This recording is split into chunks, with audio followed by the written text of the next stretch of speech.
जैनू दे के पर पिया उड्डण सिखाया है परवाज दसेंदन मैनू नासिर जैनू दे के पर पिया उड्डण सिखाया है परवाज दसेंदन मैनू मेरे दिते हो तख्त दी आफर ते कस्सा आज समझेंदन मैनू ते दिते क्यों पे हाथ दिते क्यों पे हाथ कम ज़रफा ते अरमान मरेंदन मैनू जो कुत्ते पल्ले हुए मेरे यहाँ टुकरा ते अफसोस वढेंदन। बड़ी मेहरबानी मार साहब बड़ी मेहरबानी बड़ी मेहरबानी बड़ी मेहरबानी बड़ी मेहरबानी तो कुत्ते दी मार साहब बुरी गल करेंदे पाया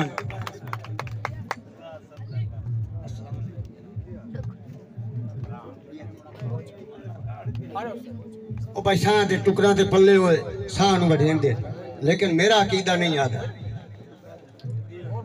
जेडे घोल अनेर मुसीबतां दे दीवा संगत दा सगना बोझ नहीं बोल कायनू आटे सांगे आले वेण पानियों सगदे गोज नहीं आदा हिको सफ्तर ते एहसान चकर दुश्मन दे प्यार च रोज नहीं कुत्ते नस्ली हल्के हो जावेन पर साईं नु आदे कुछ नहीं। बड़ी मेहरबानी साईं कुत्ते नस्ली हल्के हो जावेन पर साईं नु आदे कुछ नहीं। जदा होंदन बख्त टिकाने ते सिर कदमी झुकदन हर दे मैं तमीदा नहीं करना चाहता जी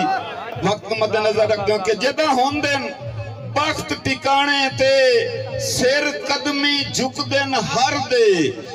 सिर कदमी झुकदन हर दे ते उदा गिने आई गेण च नहीं आमदे दरबारी मंगते दर दे ते वेण कीतियां देस ते हो वंदन भाईजान वजकारे खौफ ते डर दे पर हरे सैयद नदीम का वट लेंदन कुत्ते रखे हो अपने यार अजे ताई गल में बैठे तो तुम्हारी मर्जी मैं तो इस तू शौक और नहीं सुना सकता हरे सैयद नदीम का वट लेंदन कुत्ते रखे हो अपने घर दे और क्यों जो जिवें आमिल कामिल लिखदे हैं बाकी समझेंदन भरम तवीत जिवें आमिल कामिल लिखदे हैं बाकी समझेंदन भरम तवीत उन्ने होंदा है मसला जिंदगी दा गत्ती ना पिया फर्क परीत क्यों जो सुच्चे मजहब दे सुच्चियां फर्जां दी होंदी वंड नहीं निमक पलीत गयूर निमाजी मर वैंदा है कुत्ता वेखे जदन मसीत